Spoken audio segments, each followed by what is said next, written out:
Yo, what's going on, guys? It's that one Z guy, and today we are going to be doing brakes and steering components on the E36. But other than that, guys, let's jump to the video. So before we get started in the video, guys, I am sorry I've been so bad on posting, on doing a car video, and I know a lot of y'all are wondering, hey, where's the transmission video? Hey, where's this video here? Was that? Sorry, guys. I did do even more to the E36 off camera. What the some heck? of it I was doing, I didn't feel comfortable filming because the way I had it set up was kind of dangerous. So we did fix the fact, I think it's a temporary fix on it with the transmission part. We tightened up the band. I can go through some of it. We dropped the pan, put a new gasket on it, and put new fluid on it. So filled it up, and then we also tightened and adjusted the band underneath. There's a band adjustment, and that resulted in not slipping no more, so all my gears drive now. The only downfall is that reverse is stiff, but here's the problem with that. Well, here's the thing. When my uncles had it, they had their fun in it, I guess we'll bestly say, and they worn down the transmission band. There's a band in there that basically, it's like a belt for pants where it holds, tightens and loosens the gears when it's shifting. So what happened was that when they were playing slap shift, or put it in slap shift mode incorrectly, or just driving around like it's a race car, they worn down the transmission, basically tightened it down enough to where all my gears shift now, except for reverse. Reverse is very stiff, but I'm not gonna drop the pan for like the third time and put more fluid in it because it's just a hassle. This is a free car. You don't use reverse as much, so we're just gonna go with the flow. I'd hate to adjust it again to where reverse works, but then it shifts and slips. Back to the video, guys. We are gonna take the E36 behind the garage, so we have a flat working space to put on the brake pads. Don't mind the masking tape coverage packs. We are gonna put those around the calipers, or not around the calipers, around the new rotors, so we can paint the calipers. I have them, or they're gonna be in a blue. All right, guys, so we got the E36 on the concrete platform. Now we need to get the front up in the air. Okay, so I got it up in the air, guys. We got our parts, we got our tools. So now we're gonna pull the wheels off, and then also start taking out the sway bar bushings, which are relatively right there, obviously right there, and the sway bar links are right there, but we need to take the wheels off to get better clearance for tools.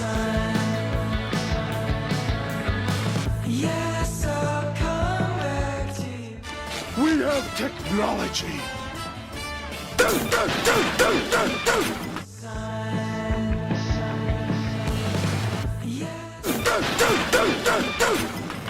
All right, so I ended up getting the wheel off. I was a dummy, and I thought I took all the lug nuts off, and I was missing one. The reason why I thought is because the passenger side's actually missing one, because my dad's M3, when we took one of his off, the threads actually separated, and a piece of it was just hanging off by a fine piece of metal. Otherwise, threads would be stuck inside the hub, and that would not been good. So I lent my dad one, since this is in an operation of being to be returned on the road again.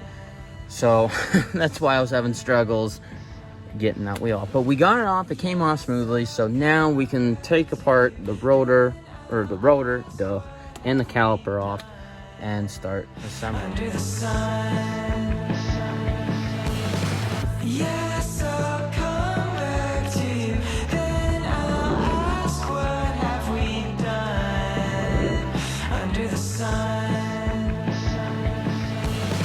Yes, I'll come back to you. Then I'll ask, what have we done under the sun? All right, guys. So now we got the brake caliper off. I think go ahead and take the brake pads out. And what I'm gonna do is I'm actually gonna, this is probably not an ideal way, but put the caliper back on and take a pry bar to it to depress the piston all the way down. Under the sun. Yes, I'll come back to you. Then I'll ask, what have we done under the sun? Okay, now we are going to put on our front brake pads into the caliper, so that's all set up, and then we can change out the rotor. Under the sun. Alright guys, so you're going to need a 6mm hex to get this bolt off so you can get the rotor off. So we are going to do that right now.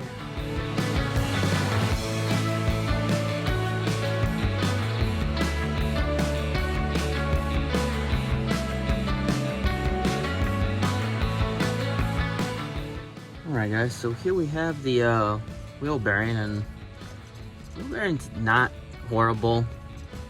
I mean, I can feel a little friction. I don't know what that is, but that looks really awful.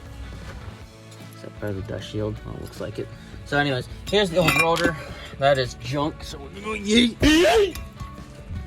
So now we're gonna get the new rotor, which is way over there. Alright guys, so here we have our brand new rotor. Yes, this is drill and slotted setup. I feel like it'd be a lot better, less likely to warp too. However, in some instances, some mechanics are right. It is like a cheese grater to your brake pads. But I want to make this thing look fast. We're gonna install this right now, get the set screw in so I can set it, and then we can put everything back together.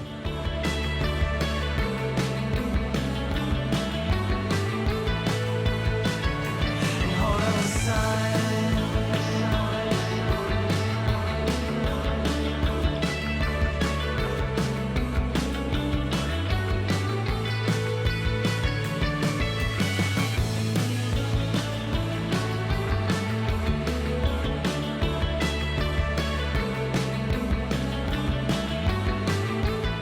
So there we have it, guys. We have the rotor on, and this, my God, it looks so much better than the old stuff.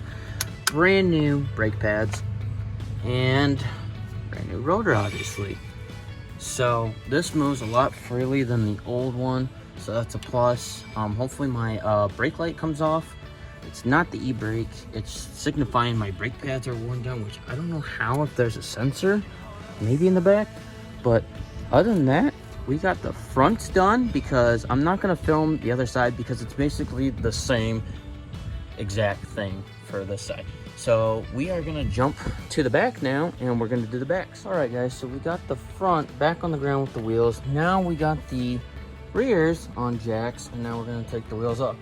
First things first, though, is we have to drop the e-brake so my wheels can move freely. Now we can take our wheels off and work with the rotors.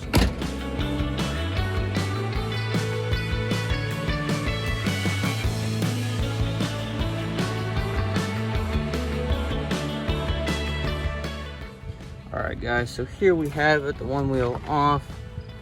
And just looking at it, yeah, it's definitely due. Well, not really actually, it is pretty thick.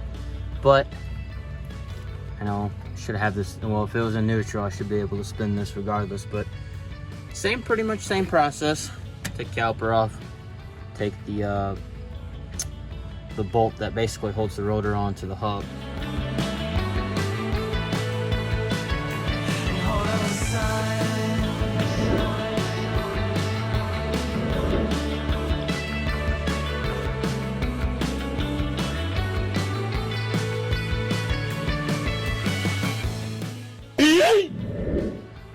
Alright guys, so got the rotor off, and actually this is pretty good. I was actually really curious on the shoe brake material, and actually I got quite a lot left, so there's a lot of life in these brake shoes, so that's really good. Other than that, it's the same process. Just throw the rotor on, throw new pads on, and bam.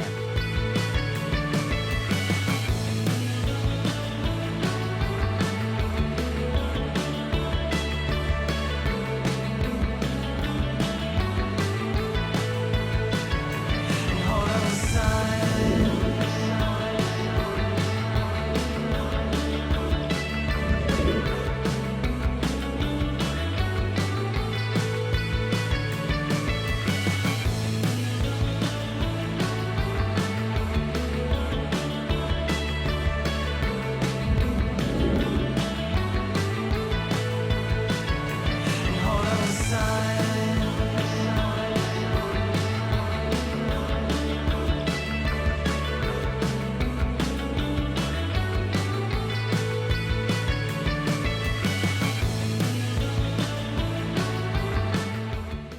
Alright guys, so here we have the rear assembly on. I do know that the rotor is a little dirty, we'll have to wipe that up. But then again, it is on just the drum, so I ain't gonna hurt really nothing. I'm more worried about just on the actual face of the rotor so it doesn't squeal. But we got brand new pads on and the brand new rotor, so everything looks good. Obviously, it's the same process for the same side, or on the other side, same process. So, other than that, we're gonna get the back wheels bolted back up. We're gonna end the video. Alright guys, so I ended up getting the 2 wheels back on, dropped onto the ground, and then took it out for a test drive, and it stops phenomenally. Like, one of the major parts that I needed for this car.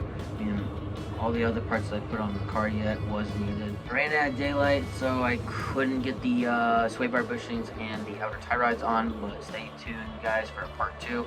I will be installing those in the next video. But other than that guys, if you really like this video, like, comment, subscribe. That would help me a lot. I do plan on doing more content with Crazy Cool on Hot Wheel hunting or on the PC, which I was pointing out the lighter obviously. So just stay tuned for that. Hot Wheels, I really want to do a video on because I haven't done one in like forever. I should have done a small video on it, but I didn't get to it, and sorry, kind of like too late now. I found a Honda Civic EG or EK hatch, one of the two. Drop it. It's a pop culture. It's all white and it looks good. I have one in my display case, and I just like it. I did find a Nissan Skyline pop culture. I believe that's what it was. A Liberty Lock Skyline, and it was really cool. There was one of them left, and Crazy Cool was with me at the time, and he was bummed out that he didn't have one. So I just said, you know, it's just a Hot Wheel. So and a couple days ago was his birthday, so I just ended up giving it to him. I bought it and I just gave it to him. Just be like, happy birthday, man. So also, you know, happy belated birthday to Crazy Cool. Already, I mean, I've already told him that. But other than that, guys, this is the wrap of this video. But this is that one Z guy going out. Always work on your projects, guys.